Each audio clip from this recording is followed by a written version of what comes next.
Big time light heavyweight matchup coming up this weekend. We have a couple of rollers. High rollers, baby. You think April Wine fans love this fight? We have the Hanyak, Dustin Jacoby, and the man formerly known as the Warhorse, Khalil Rountree Jr. It's a very fun fight at light heavyweight between a couple of premier strikers. You know, Dustin Jacoby got up as high as number 2 in the world with Glory Kickboxing. His run to kick off his UFC career way back when in 2011 included losses to Clifford Starks and Chris Camozzi. But for Jacoby, he just rebranded himself, rebuilt himself, and in the UFC on this current run, he's what, 6-0-1? And to me, it feels weird because he's ranked 13th in a division, and they're not giving him ranked opponents. Do you figure that ranked guys don't want to sign that contract when it's slid across the page? I think that might be the case, and I was going to give it back to you really quick, but I'm really glad that we went down this road, because Dustin Jacoby is very unique for a light heavyweight, or even a heavyweight fighter, because once you do start to get into the heavier weight classes, let's all just be very honest with ourselves. It does get a little bit less technical, right? Get a little bit more wild. Everybody has more power. You know who didn't get less technical, though, the bigger they got? Dustin Jacoby. That's why I do think he's a difficult matchup for a lot of these other ranked fighters. He has good but not great takedown defense. He definitely offers resistance, though, on the feet with the takedown attempt. And on the feet, he has good striking defense. He definitely has great striking offense. You bring up his Glory accolades, but just watching his fights, he's good defensively. He has very high hands. He can check leg kicks, can even check body kicks. He's really good at bringing his knees high up, too, to meet his elbow, to kind of create that barrier to defend kicks. And I think that's a very important thing when you're fighting a guy like Khalil Rountree. But this is kind of where I want to hand it back to you, and this is how I look at this fight. Rountree might have a little bit more power. He might be a bit more power. A lot of it more. You're right. He's more explosive. He hits harder. He's probably a little bit faster, too, with his hand speed. But my problem is, Rountree, over time, he used to be a boxer. Think about his fight against Tyson Pedro all the way back when. Drops Pedro on the feet with a punch. Pedro ends up submitting him. But still, that was the original Khalil Rountree. He was primarily a boxer.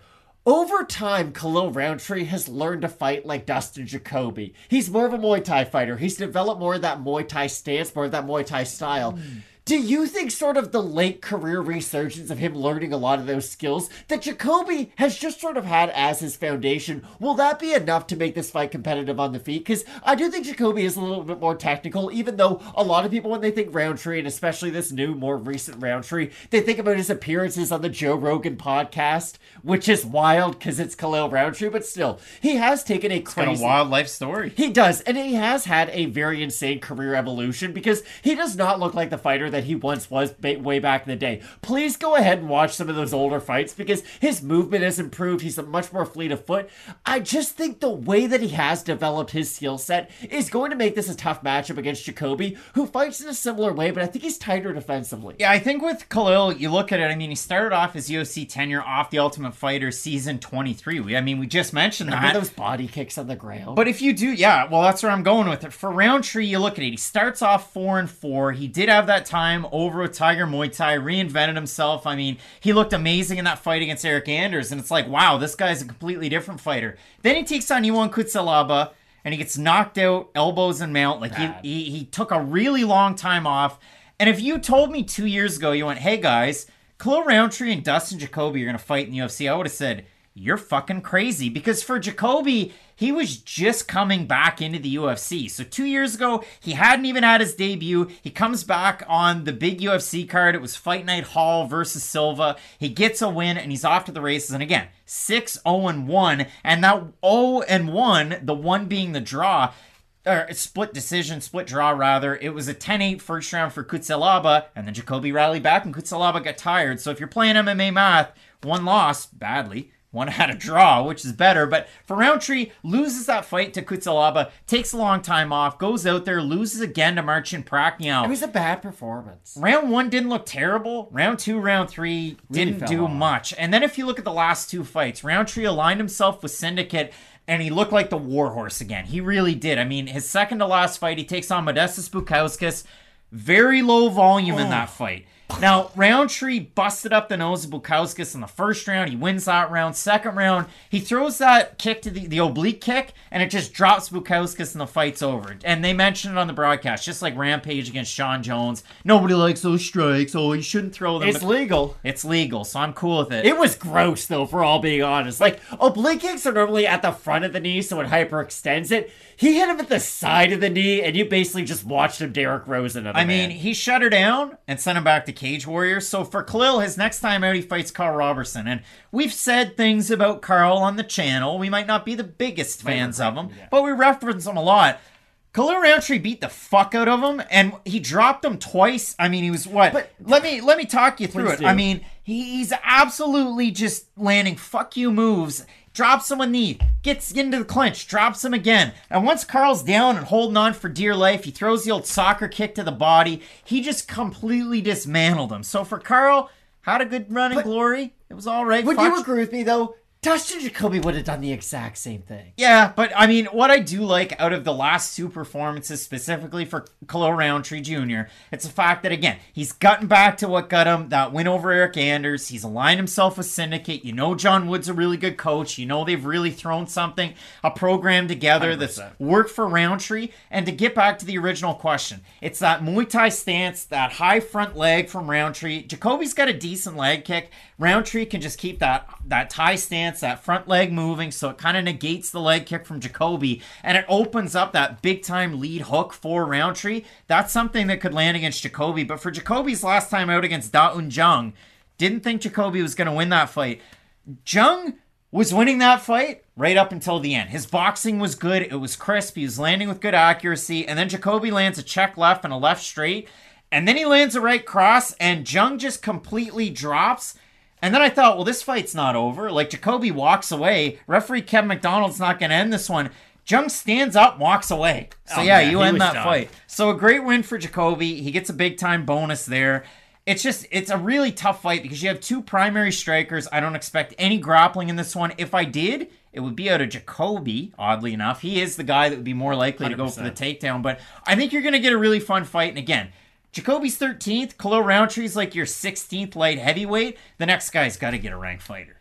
I would effing hope so. I've sworn a lot, so I'll try not to as much. For Jacoby, I just think he's more technical in the fight. And that's the thing. If he's more technical, I don't think there's an argument that he has the better cardio. I obviously he has the much better cardio. Because the thing about Rountree is, and I agree with you 100%, it does feel like very much a mindset switch with him between his two losses and his two wins, if you look at his previous 4 fights.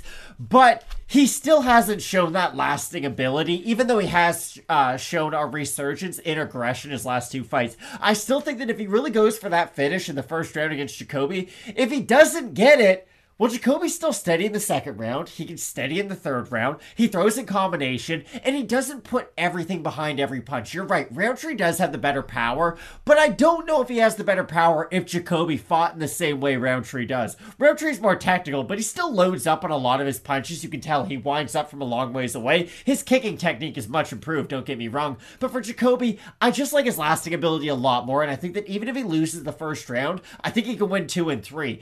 If Rountree loses the first round, I really don't like him in the second or the third round this matchup, and that's why I have Dustin Jacoby. It is a tricky fight. Matt giving away all the picks before we talk about the odds and the Tapology votes, like he's never been a part of any of these videos. Jacoby is favored to win this one. He opened a -185, -170 right now. Rountree opened at a +160, +140, so slightly shading towards the man formerly known as the Warhorse. We have a look at the Tapology votes, Matt. Surprised to us as they are to you.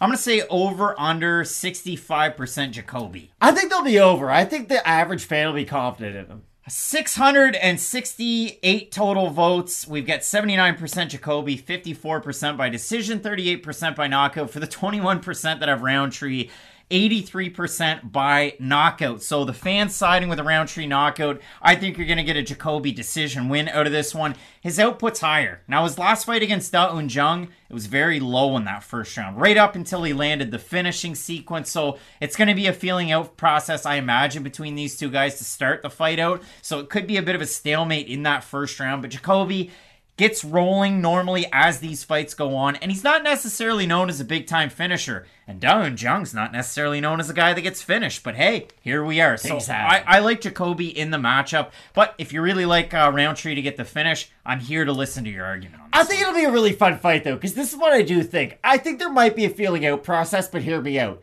Rountree's best chance to win this fight is in the first round, so I think he's going to come with a really big storm. I think that big storm is going to carry Dustin Jacoby until he starts to get the timing down. Until Khalil Rountree might start to slow down with his own pace. That's when I think Jacoby will start to get his own timing, land his combinations, start landing his own power shots. So I also have Jacoby. We will see if Rountree can get his third win in a row, or will Dustin Jacoby make it 5, count them 5, or you could really consider it a giant win streak. If you don't factor in the draw, it's a big time matchup this weekend in a not so loaded light heavyweight division. Let us know down below in the comments section who you have. Some big matchups left on this card. Dirty Bird taking on Max Payne, Griffin, and in the main event, Calvin Kattar and Arnold Allen. You're not going to want to miss it. Keep it locked in with Fight Night Picks, and as we always say, let's get into it.